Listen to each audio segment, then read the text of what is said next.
오늘도 구약 성경에서 낯설지 않은 이름들의 나열을 우리가 같이 보게 됩니다. 이러한 그 이름들이 나열되는 것을 보면은 좀 재밌는 걸 느끼게 되는데요. 특별히 그 이스라엘의 그 족보들 이름들이 나올 때마다 좀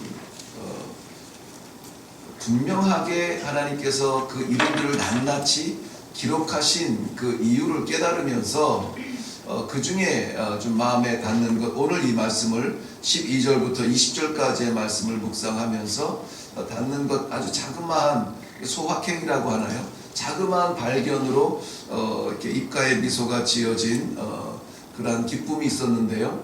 뭐냐면은 오늘 뭐 누가 우두머리가 되고 누가 누구의 아들이 되고 자의로 된 사람은 없다는 것이에요. 자의로 된 사람은 없고 다 하나님께서 정하신 대로 되었다라는 것을 볼 때에 우리 삶의 그 어떤 순간에 어떤 자리에 있든지 간에 우리가 자의로 살아가면 인생이 되거니와 하나님께서 정하신 시간과 공간 속에서 하나님의 사람으로 살아간다면 그것은 복된 행복이 아니겠는가. 그래서 오늘 이 시간에 이 기도의 자리에서 만나는 우리는 하나님께서 정하신 시간에 하나님께서 정하신 장소에 하나님의 기뻐하시는 일 속에 함께 만나게 되는 것 얼마나 큰 축복인가 생각하면서 그리워졌습니다. 오늘 이 아침에도 하나님께서 주시는 귀한 삶의 원칙을 우리가 같이 깨닫고 함께 같은 길을 걸어가는 귀한 신앙의 동지의 삶이 되기를 주님의 이름으로 축원합니다. 베드로전서 2장 9절 말씀에 우리의 정체성에 대하여서 이렇게 분명하게 말씀하십니다. 너희는 택하신 족속이요 왕같은 제사장이요 거룩한 나라요 그의 소유된 백성이니. 왜 그랬냐면 아멘. 왜 그랬냐면은 이는 너희를 어두운 데서 불러내어 그의 기이한 빛에 들어가게 하신 그분의 아름다운 덕을 선포하게 하려 하심이라. 아멘. 너희는 택하신 족속이라고 했습니다. 그것이 선포예요. 우리를 말씀하는 우리의 정체성에 너희는 내가 택했다 이거예요. 우리가 한번 신앙생활 해볼까? 우리가 한번 교회 가볼까? 우리가 한번 따라가 볼까? 우리가 정한 길이 아니라 우리가 택한 것이 아니라 너희가 나를 택한 것이 아니라 내가 너희를 택했다라는 것입니다. 이것이 얼마나 은혜가 되고 감사한 말인지 몰라요. 내가 택하고 내가 잡았으면 내가 연약할 때 놓칠 수밖에 없지만 하나님께서 나를 택하시고 나를 잡으신다면 나는 연약하고 쓰러질 때에 하나님은 여전히 나를 붙들어 주실 수 있다는 그러한 믿음이 있지 않습니까? 이것이 성도예요. 택했다, 택함 받은 사람이다. 이건 성도라는 거예요. 그러니 하나님께서 택한 자들은 어린아이가 됐든 어른이 됐든 노년이 됐든 우리는 한 가지 이름으로 살아갑니다. 성도인 것이죠. 오늘 이 자리에도 우리는 하나님께서 보실 때에 택한 백성들, 거룩한 백성들, 이 땅 위에 사람으로 존재하나 성도로 살아가는 사람들, 저도 그렇고 여기에 우리 함께 말씀 앞에 있는 우리 모두 다 오늘 성도로 부르심 받은 이 놀라운 축복과 특권 앞에 감사할 수 있기를 바랍니다. 다윗은 이 감격이 있었어요. 그렇기 때문에 그의 감격은 목동 때의 많은 양들을 다스릴 때의 감격, 그때도 하나님께서 보호하셨고 왕에 대해서 많은 전쟁 중에서의 승리, 그때도 자기가 아니라 여호와께서 지켜주셨다라고 하는, 여호와께서 함께 하셨다라고 하는 이 감격 때문에 변하지 아니하는 신앙을 살 수가 있었습니다. 이제 다윗은 나라를 넓히고 주변의 원수들을 물리치고 오히려 조공을 바치는 관계가 되어 조공을 받는 관계가 되고 이러한 평화를 누릴 때에 오늘 읽지는 않았습니다만은 1절 말씀에 가보면은 이렇게 시작됩니다. 다윗이 나이가 많아 늙음에 아들 솔로몬을 이스라엘 왕으로 삼고 그랬습니다. 이젠 아들 솔로몬에게 왕위를 넘겨줄 만한 안전하고 든든한 나라들이 보장이 되어 있습니다. 그리고 나서 아들 솔로몬에게 왕위를 넘겨주며 나라를 다스리게 할 때에 얼마나 많은 것으로 아비로서 준비해주고 싶은 것이 있겠습니까? 우리가 왕이라면 우리 다음 세대를 이어가는 왕자에게 나라를 넘겨줄 때에 무엇을 준비해서 넘겨줄까요? 놀랍게도 다윗은 하나님의 말씀 중심의 성전과 그 성전을 세워나갈 제사장들과 그 제사장들의 직분들과 그것으로 나머지 삶을 다 채우고 있어요. 역대하를 보면 솔로몬의 시대가 시작이 되는데 역대상 29장까지의 이제로부터 성전을 건축하기 위해서 준비한 것 이후로 계속해서 오늘도 내일도 모레도 계속 나눌 말씀들 22장, 23장, 24장, 29장까지 그 성전을 온전히 세워나가기 위하여 질서를 세우고 제사장들과 또 레위 지파의 일들을 분명히 조직을 세우고 하는 것들을 볼 수가 있습니다. 신앙생활 멋있게 성공하기 위해서는 외적인 다른 조건이 아니라 우리 내면의 신앙의 질서가 먼저 세워져야 된다라고 하는 것입니다. 오늘 이 말씀 가운데 13절 말씀을 중심으로 해서 저는 성도들의 삶의 원칙을 한번 들여다보고, 그래 우리가 화려하게 살지는 못해도 원칙대로만 살자. 그 원칙을 한번 살펴보고 같이 기도하려고 합니다. 먼저 본문의 13절에 중요한 포인트가 몇 가지 있는데요. 먼저는 아론은 그 자손들과 함께 구별되었다라고 말하고 있습니다. 구별되었다. 하나님 앞에 구별되고 하나님께서 선택하셨다는 것입니다. 가장 중요한 단어가 아닐 수가 없습니다. 레위인들은 자기가 레위인 되기 위하여서, 제사장 되기 위하여서 자신의 선택이 아니라 하나님께서 선택하셨다는 것입니다. 그러므로 레위인의 제사장 직분과 성전에서의 섬김은 모두 자기의 선택이 아니라 하나님께서 선택해 주시고 맡겨 주신 것입니다. 특별히 성도의 봉사의 섬김의 삶은 더욱 그렇습니다. 하나님께서 나를 선택하시고 나를 뽑으시고 나를 보내어 주셨다라고 하는 이런 감격이 있어야 우리의 봉사는 하나님 앞에 기쁨이 될 수가 있습니다. 이것이 성경적인 자세예요. 성경적인 성도의 자세예요. 성경에 우리가 생각하는 떠오르는 위대한 인물들, 그 모든 하나님의 종들의 부르심이 다 그랬습니다. 내가 한번 그거 해볼게요. 내가 그거 잘하는데, 내가 그게 선수입니다. 그런 사람이 없어요. 아브라함에서 아시죠? 아브라함도 하나님께서 찾아와 주시어서 일방적으로 복을 선포하시고 순종하라 명령하신 거예요. 모세도 그렇습니다. 인생의 끄트머리에 그저 한 목숨 한 목숨 유지하겠다고 뜨거운 태양, 그 뜨거운 돌을 딛기 위해서 그저 나지막한 발바닥에 가죽 한 장 까는 그 슬리퍼 한 장 신고 있는 그 모세를 하나님께서 나라의 위대한 세워주심도 모세의 꿈이 아니라 아버지의 부르심이에요. 다윗은 안 그렇습니까? 다윗도 그저 가족도 기억 못하는 그 밤 야경에 들에서 양들을 치던 그런 목동의 자리에서 하나님께서 불러주시고 머리에 기름을 부어주사 왕으로 세워주신 것입니다. 앞장서기 좋아했던 베드로도 그가 성격이 뛰어나서 내가 주님 제자 될게 했나요? 나를 따르라. 주님께서 불러주셨을 때 그랬습니다. 위대한 사도라고 말하는 우리 바울도 마찬가지입니다. 바울의 위대함도 하나님께서 그를 불러주시고 택해주시고 세워주셨으니 바울이 됐지, 아니면 사울로 죽는 거예요.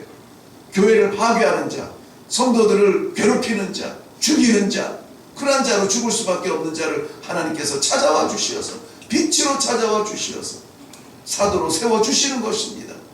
어떠한 계기를 통하여서 하나님이 우리를 부르셨는지 모르겠지만 우리의 신앙, 우리의 성도됨도 마찬가지예요.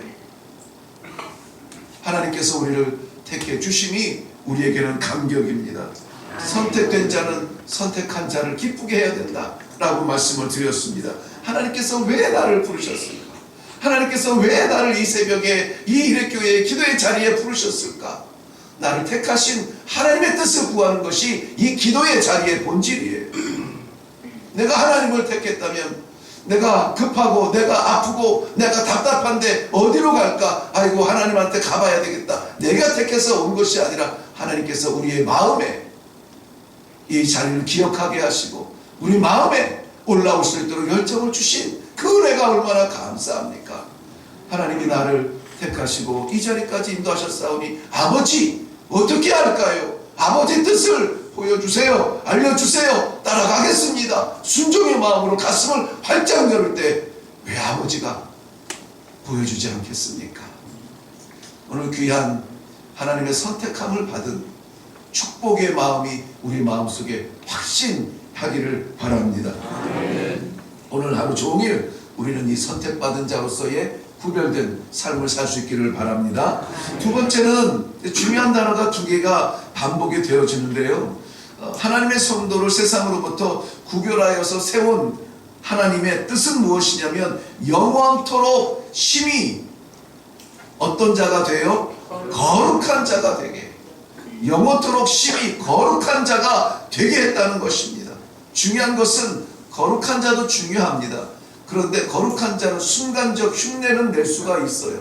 중요한 게 뭡니까? 영원토록 거룩해야 된다. 영원토록. 내가 마음이 뜨거워서 금식하고 뜨거워서 봉사하고 뜨거워서 주님 앞에 섬길 때에, 그때에 누가 봐도 거룩한 존재, 내가 힘들 때는 포기하고 싫을 때는 떠나가고, 그러한 변질적인 신앙이 아니라 그 거룩함은 영원해야 된다는 것입니다. 영원하다는 거예요. 뒤에도 똑같이 반복이 되고 있습니다. 거룩한 자가 되어 여호와 앞에 분향하고 섬기며 영원토록 그 이름으로 축복하게 되었느니라. 잠시적인 신앙이 아니라 영원토록 성도입니다. 오늘 우리는 성도예요. 어제 성도였기 때문에 내일도 성도일 것입니다.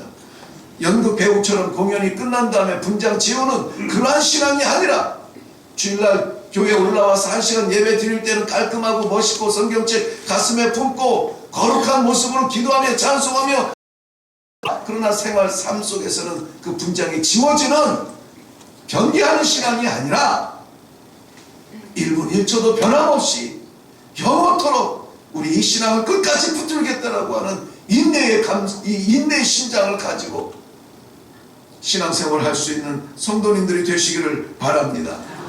신앙은 인내예요. 신앙은 인내예요.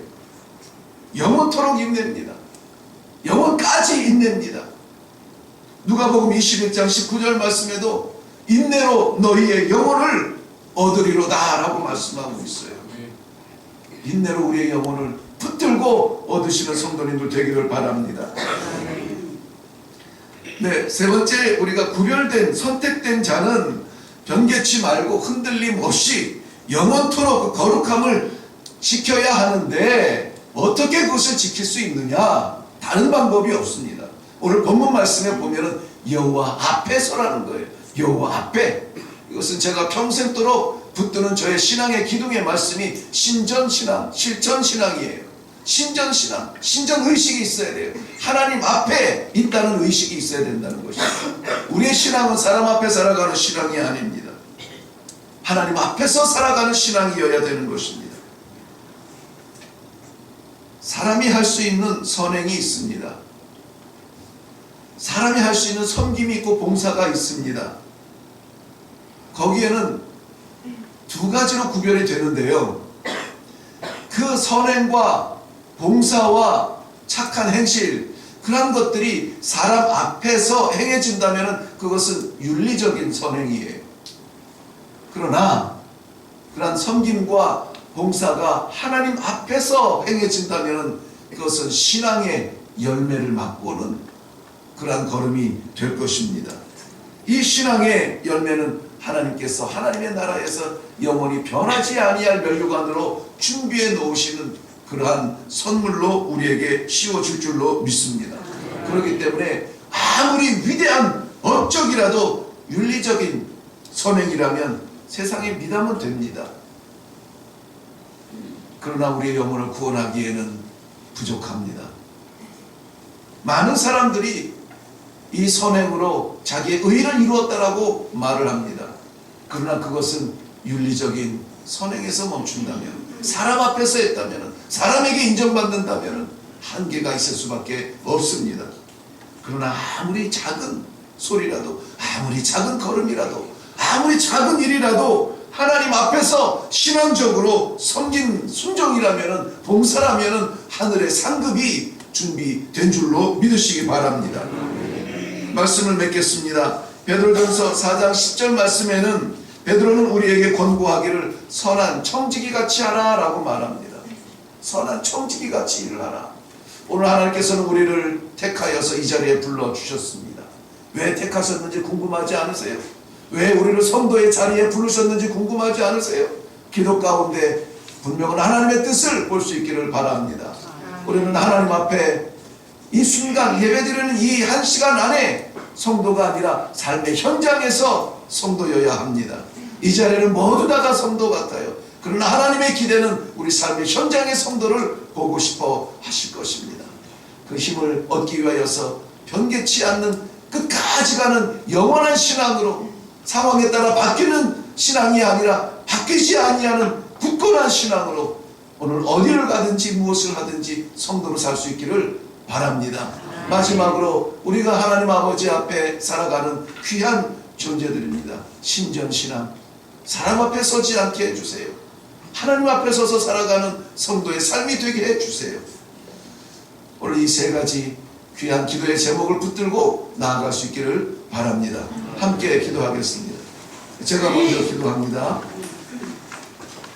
살아계신 아버지, 은혜를 감사합니다. 이 세상에 현존하는 수십억의 사람들, 다녀간 헤아릴 수 없는 그 수많은 영혼들, 그 가운데 하나님께서 저희를 뽑아 주시어서 이 새벽 제단에 불러 주시어서 성도로서의 삶을 다시 한번 시작하도록 축복해 주시니 감사합니다. 아버지 하나님, 이 하루를 허락하셨사오니 이 하루를 성도로 살아갈 때에 하나님 우리를 선택하여 주시고 불러주신 하나님의 뜻을 이루어 드리기 위하여서 살아가는 저희가 되게 하여 주시옵소서. 그것은 우리의 삶을 포기하는 아까움이 아니라 하나님의 나라를 채워가는 멋진 성도의 삶이라는 것을 깨달아 알아서 오늘도 인생을 채우는 삶이 아니라 하나님의 나라를 채우는 멋진 성도의 삶이 되게 하여 주시옵소서. 아버지 하나님, 순간적인 신앙, 영원히 변하지 아니할 신앙으로 고백하게 하여 주시옵소서. 아버지 하나님, 나라에 이르기까지 아버지 하나님 변하지 않는 성도의 간절함이 있게 하여 주시옵소서. 오늘도 부르셨사오니 하나님 앞에 살기를 원합니다. 하나님 아버지, 동행하기를 원합니다. 하나님 아버지, 붙들어 주시옵소서. 나 홀로 도망다니지 않도록 도와주시옵시고 하나님 아버지, 함께 승리의 자리로 올라가게 하여 주시옵소서.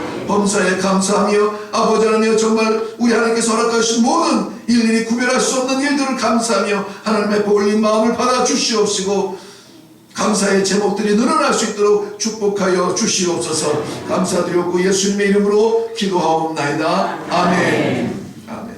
오늘 우리 기도의 제목은 성도의 삶의 원칙이었습니다. 이 삶의 원칙 하나님께서 주셨습니다. 선택받았음, 영원토록 지켜야 함, 그리고 우리는 하나님 앞에 살아가야 함. 이 세 가지 우리가 할 수 있는 것은 아닙니다. 오늘 본문에 등장하는 수많은 사람들처럼 우리도 하나님께서 선택하여 주셔야 그 일을 감당합니다.